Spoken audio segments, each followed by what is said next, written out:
संपूर्ण महाराष्ट्र ज्या क्षणाची आतुरतेने वाट पाहतय तो पवित्र क्षण आता जवळ आलाय। येत्या 29 जून 2026 रोजी त्र्यंबकेश्वरच्या पावन भूमीतून संत श्रेष्ठ श्री निवृत्तीनाथ महाराजांच्या पवित्र पालखी प्रस्थानाचा भव्य दिव्य सोहळा पार पडणार आहे। ही केवळ पालखी नाही, हा आपल्या संत परंपरेचा जिवंत वारसा आहे।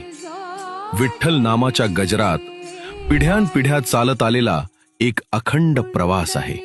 चला तर आपणही या भव्य सोहळ्याचे साक्षीदार होऊया आणि 29 जून रोजी त्र्यंबकेश्वर येथे होणाऱ्या संत श्रेष्ठ श्री निवृत्तीनाथ महाराजांच्या पालखी प्रस्थान सोहळ्यात सहभागी होऊन या भक्तिमय परंपरेचा भाग बनूया।